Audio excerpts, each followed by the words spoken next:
Hello, hello, hello. It's Gordon Firemark, the podcast lawyer, and this is Legit Podcast Pro, my weekly live stream show where I record the podcast episode for Legit Podcast Pro.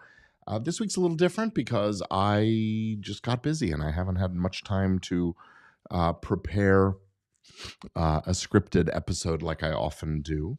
But I'm going to do a little bit of a grab bag, a little potpourri of topics that might be of interest in the podcasting space.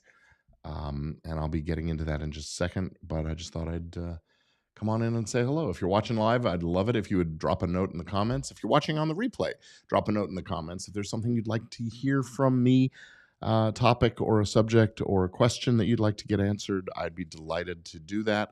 Again, pop a note in the comments on whichever platform you are consuming this. I am simulcasting on several topics all at once. I have the several platforms, I should say. I have the Podcast Lawyer page and the Legit Podcast Pro group, as well as my personal page on Facebook. I do it on LinkedIn, and it is also live on YouTube. Looks like we've got someone watching on the YouTube channel right now, and also on Twitter and Twitch. So I'm trying to be all places at once, and it's sort of wild how easy that is to do. You know, when I was in school studying radio, television, and film production, there was only one place you sent that signal, and it went out to it was broadcast, and the viewers who tuned in watched it in real time, and there was videotape and other things, but things have changed an awful lot, and we've made it possible. What a level playing field that I can be sitting here in my home office with, a studio without a lot of expense invested in the equipment and things. Over the years, I've purchased better cameras and better lights and better microphones, but basically anyone with a few $dozen can get together and put together a show and communicate their message and achieve impact and become have an influence, I guess you could say. And I think that really is exciting and wonderful. And I'm so thrilled to be able to support that community. Those of you who are creators, you know what I'm talking about. I see Trevor's here watching from Numaspec Media. We were just on the phone a few minutes ago. Thanks for understanding, and when I had to sort of abruptly end the conversation, but I wanted to get in here and do this. And influence equals leadership. Yes, indeed. Yes, indeed. And, those of us who use these platforms, and like I said, anybody who has something to say now, the playing field has never been more level. It is easier for anyone with a mobile phone or a computer and a microphone to get a message out and to attract followers who attend to what you have to say and so on. So let me just go through some of the mechanics of things and invite you to, I have to get myself ready here actually for the show. When I do the live, I tend to do my podcast recordings live to drive is what we call it. And it's basically like the old days of live television. You start and you begin the music and all those things. So I'm just getting my equipment set up ready.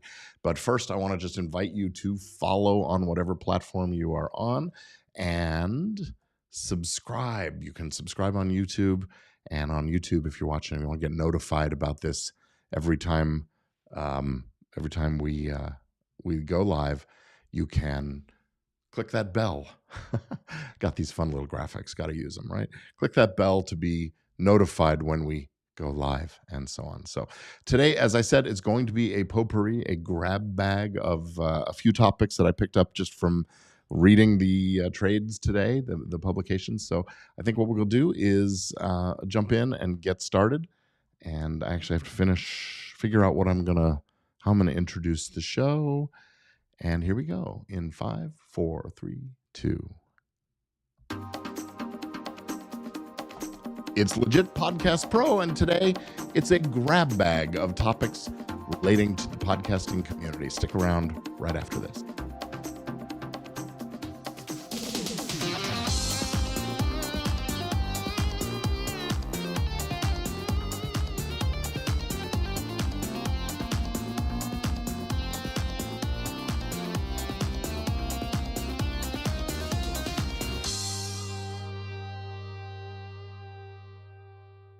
Let me advance to okay. Hello and welcome, and thank you for being here. This is Legit Podcast Pro. I am your host, Gordon Firemark, the podcast lawyer. And today, unlike most of our episodes, it's unscripted, unplanned, maybe a little disorganized. And I'm okay with that because I want to get in here and share some information with you.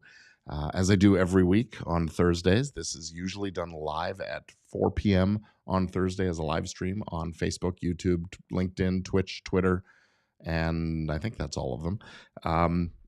And I didn't want to miss the week. So here we are. A couple of things in the news this week that I thought everybody might be interested in. First of all, the WGA, the Writers Guild of America, has gone on strike against the Motion Picture Television Academy. The Motion Picture and Television Association is different from the Academy. The AMPTP, this Alliance of Motion Picture and Television Producers, is the employer side of things, and the writers have gone on strike because their contract is up for renewal, and the negotiations haven't gone the way they wanted. They are mainly concerned about a couple of things. The most important of which is compensation, of course. The concern arises from the fact that the world has changed in the last decade or so. The world of television and film has changed, and movies and television are showing up on streaming services that have historically been treated very, very differently from broadcast television or movies meant for the big screen theatrical distribution. And the pay scales have been lower for the streamers, but over these last few years, many, many, many people have cut the cord. They're not paying for cable anymore. They're not watching traditional broadcast television. They're getting all of their content from streaming, Netflix, Paramount Plus, HBO, all the pay channels, but also Peacock and Hulu and all those. And so that has become now the main way that people consume a lot of their entertainment content, and the writers feel justifiably so, I think, that those kinds of content should not necessarily be treated as differently as they have been historically. Writers need to get paid a living wage to earn to be able to make a living doing what they do, and many times those streamers aren't paying as much of a living wage. There's also the question of residuals. That residuals are basically payments that come out on the back end after the show is made for reruns and repeats and things like that. Well, again, in the streaming age, the video is basically on demand, and we don't get to we don't get to track things quite the same ways. And of course, the streamers are very, very closed off about sharing data about what shows are generating the most watches and those kinds of things. They brag about it on some platforms and they keep it quiet in other ways, and it's very hard to tell. And the writers want to have their compensation tied to subscriber numbers or viewership numbers.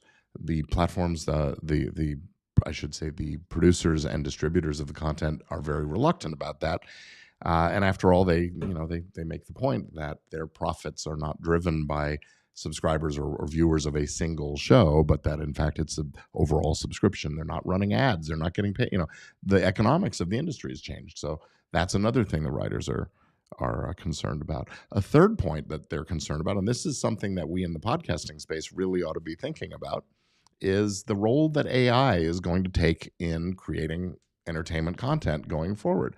It is possible for AI to be taught to write a screenplay or a television script.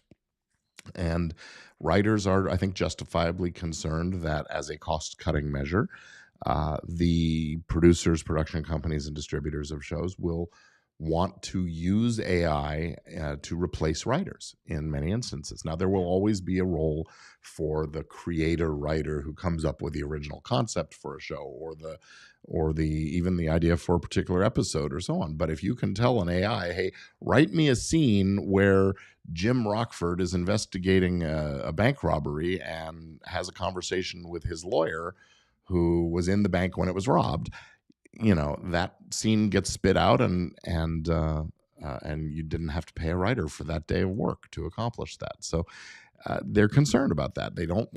Writers don't want AI to become a replacement for writing staff, because writers need to get paid, basically. So that's another point of concern. Now, this AI thing in the podcasting space, same issue, right? Creators, those shows that are scripted, that have narrative storylines and things, those shows that need writing, right now there are only a small number of shows and production companies that are signatory with the Writers Guild. Notably, I think Gimlet Media is one of them. There's 3 or 4 others that have made news as being unionized. This can come to pass in the podcasting space as well. And the fact of it is, the ideas about compensation and residuals and those kinds of things are things we as podcasters and podcast companies also need to start thinking about, because as podcasts grow in popularity, after all, they are also on-demand media, and folks are consuming that kind of content very differently nowadays as well. It's no longer listen to the radio and hear the ads, and that's how they pay for things. Sponsored, podcasts are using an advertising model largely, but there are other approaches coming in there too. So something to be thinking about. How can we treat the workers fairly who are making the stuff that we consume, and still make a profit doing it? And if you look at companies like Spotify, they are, look, they're in the business of serving up content to audiences that pay for subscriptions, and they want to pay as little as they have to acquire the content that they serve. But on the other hand, they want good quality content, so they have to get it from the right places. And actually, in the chat right now, one of the listeners of the show, Dave Canyon, hello Dave, nice to see you. He points out, as a truck driver, I don't want autonomous vehicles doing my job either. So I get it, but it is what it is. And he says, if I lost my job as a truck driver, I'd be forced to move on and look elsewhere. Sad but true. Yeah, that's true. But, screenwriters are people who have trained for you've trained for a long time on what you do as well, Dave. But the fact of it is, we're up against a changing landscape. That doesn't necessarily mean we can live without the work that writers do. Creativity is a inherently human activity. And while we can... we can use an AI to generate a script, it may not be a very good script. I think it still needs the right inputs and the right tweaking and massaging. So the writer who does that input maybe only takes a few minutes to get it started, but it's products of the mind. So yeah, it's sad when humans get replaced for any job, absolutely. But when they're unionized, they are in a position to negotiate for the scope and extent that those kinds of things can happen. And I don't think this is just the writers trying to stop the inevitable. I think they're trying to manage the use of these tools in ways that provides for good quality of product as well. And it is what it is. I mean, it would be wonderful if we all lived in a world where machines and computers did everything we need for us, and we could sit back and relax. And then you have to figure out, well, how do we make money? How do we earn things? Switchboard operators, yeah, they're all gone. Absolutely. Voiceover artists are encountering the same thing.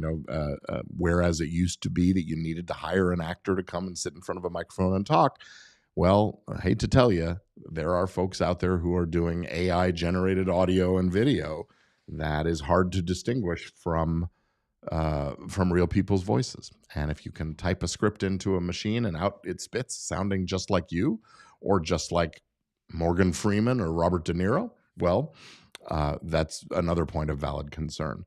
In fact, that brings me to a news item I saw today. TMZ a couple days ago, actually, reporting about Tom Brady threatening a lawsuit over an AI special. Actually, it looks like it was back in late April this came out, but still.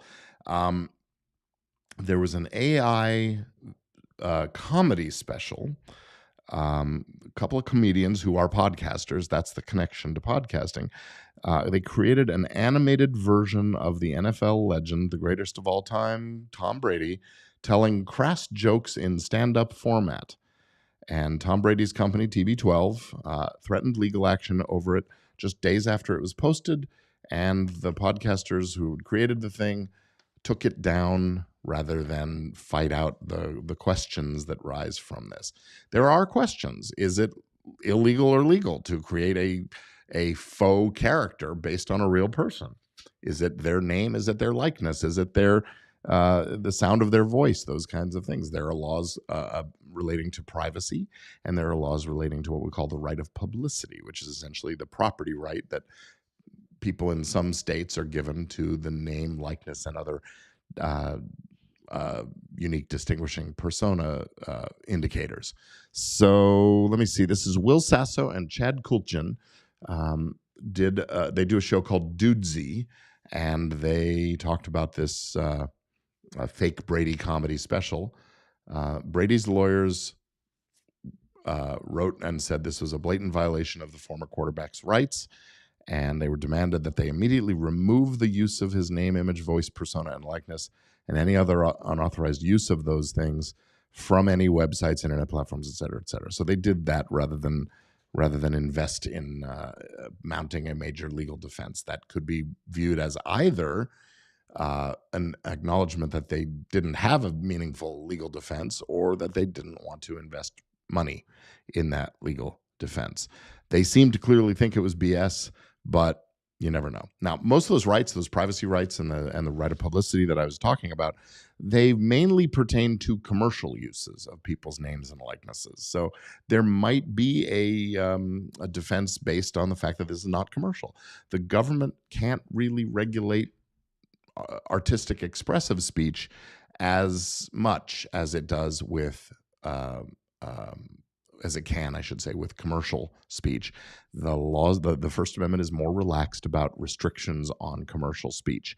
And there's lots of reasons behind that. We can get into that all day long if we want, but that's the bottom line. So these laws, in order to make their way around the First Amendment freedom of speech ban on prior restraints, deal with commercial use of name and likeness. And that only makes sense. It's a property kind of right.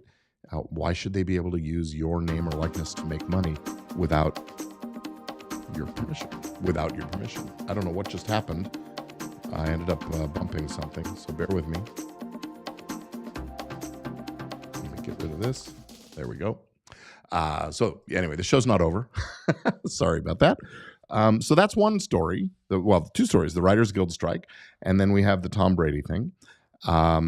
Pod news today. Today is what's today? The 4th of May. Happy Star Wars Day. May the 4th be with you. Pod News reran an article from back in January of 2022, and it was updated in March, about podcasts having the same name, what to do and how to prevent it. As you know, I'm a strong advocate for protecting your podcast title with a trademark. A registered trademark gives the owner of that mark the right to stop other similar material using confusingly similar brands, I should say, from happening. So that's the question. Is there a likelihood of confusion? If so, it's trademark infringement. Trademarks are territorial. That is, that you register in a particular country, a particular state. And here in the U.S., U.S. federal trademark registration covers the entire United States. It does not necessarily cover the whole world. And you may want to also register in other places.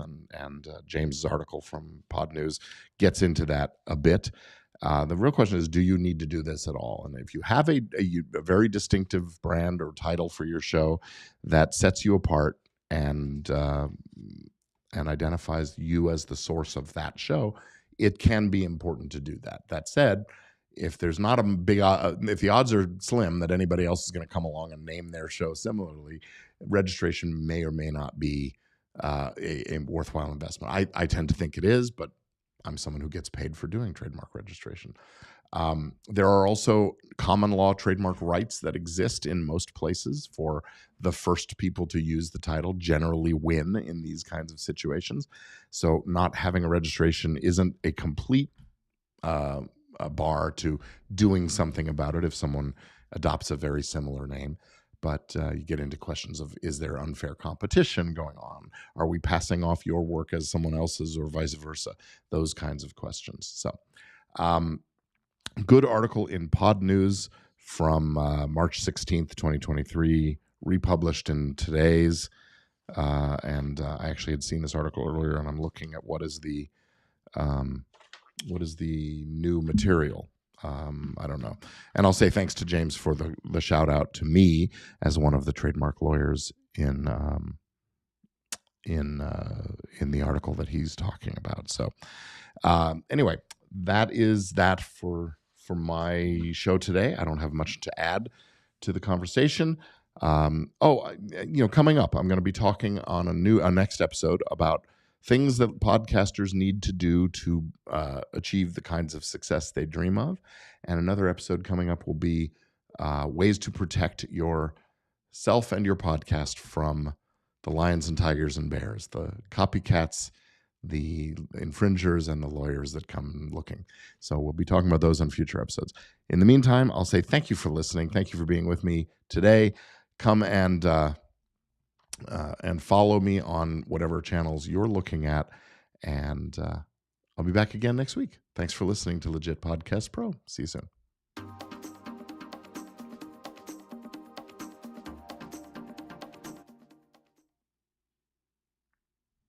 All right. Yeah, Dave.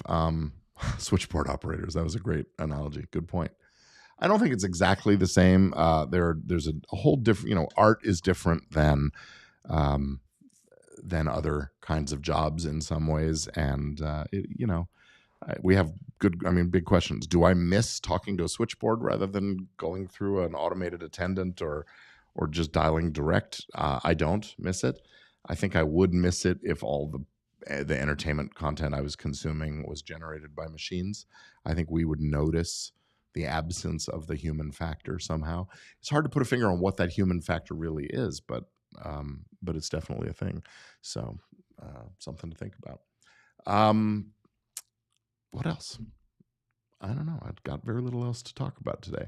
I would have liked to have had a more prepared topic, but it's been a busy week, busy day. The Writers Guild strike has kept me a little busy. The technology thing has kept me busy, and frankly, just doing work for clients keeps me busy. So that's all good. I'm happy about it. I'm grateful. What's new with you, Dave? How are things going?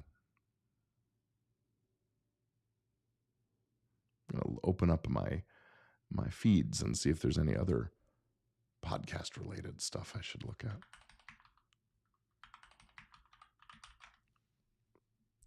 Try to watch it. Oh, Ed Sheeran won his lawsuit. He was being sued over the what was the name of the song? I've forgotten. He was being sued by the estate of Ed Townsend. Ed Townsend was a songwriter and record producer from the 1950s and 60s.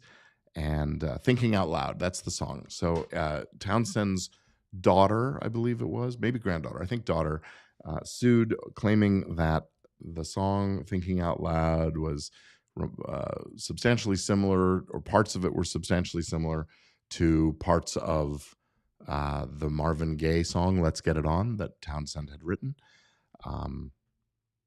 And the jury found that he was not infringing, that they were not substantially similar, or that the elements that were the same or that were similar were actually common elements of music generally, and not material that originated with Mr. Townsend.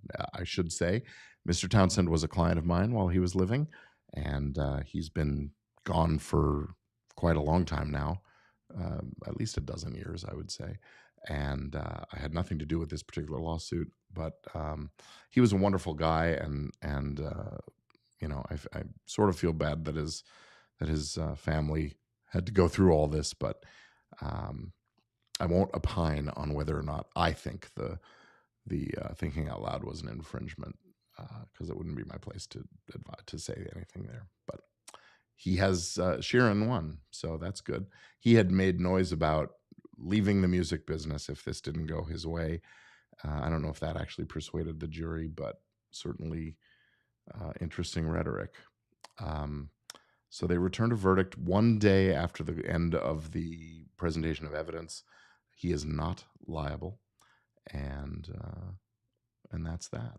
What other news have we got here in the world? Let's see. AI being added to more tools like Grammarly.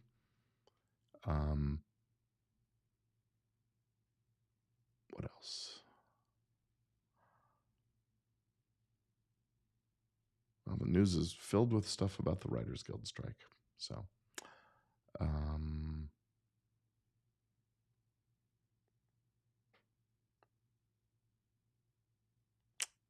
and the FTC is warning companies about generative AI. They've published a blog post cautioning companies about the use of generative AI tools to change customer behavior. That's interesting. It is a subset of AI that can generate new text images. That's generative AI.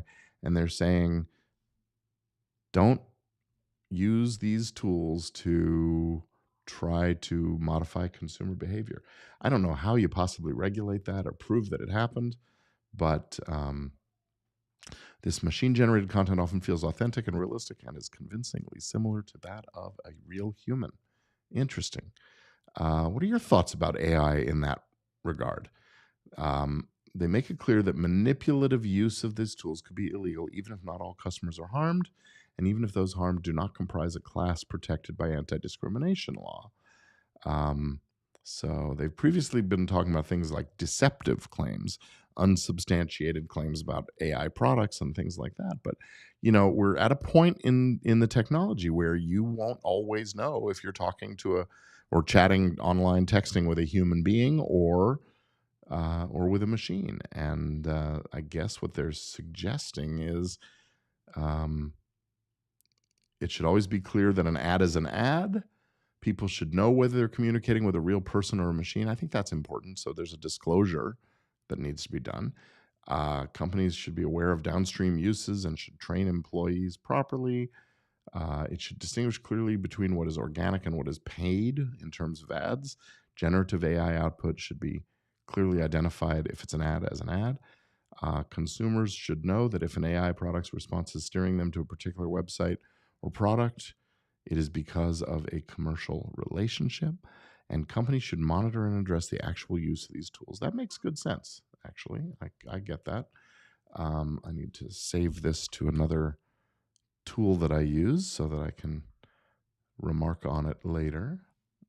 And I'm getting ready for tomorrow. I do a show in the morning on Fridays called Fuzzy Logic, Lawgic. It is available on the same platforms where I do this show. And if you're interested in some of the moral, ethical, and legal aspects of things in the world, especially in the world of the creator economy, this show is something you'll be interested in. Co-host is Elsie Escobar from Libsyn and She Podcasts, a great thought leader on issues surrounding content and technology and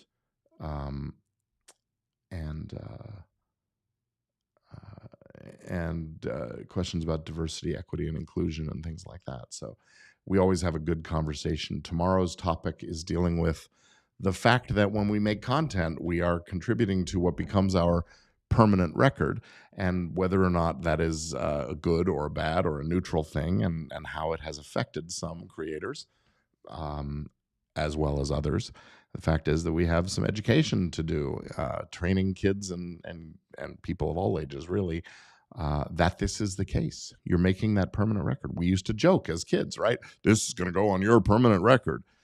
Well, now we actually have such a thing, and I've seen it come back to hurt people who are applying for a job, and someone goes and Googles their Facebook account, looks up their Facebook or their social media accounts, and sees all these party pictures of them engaged in sketchy behavior of one kind or another. They don't get the job.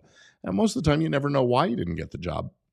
But it's because you've got a permanent record out there. So that's going to be an interesting topic tomorrow on Fuzzy Logic. You can watch it here. You can subscribe to the channel and get that as it comes live tomorrow. Subscribe on YouTube if you like, and click that notification bell. Be sure you follow me, and we'll make sure that you are notified when we go live with these kinds of things. So that's going to be it for this episode this week. I'll be back next week with another show. And until then, hope you're doing great. Have a wonderful week, and catch you on the flip side. Take care.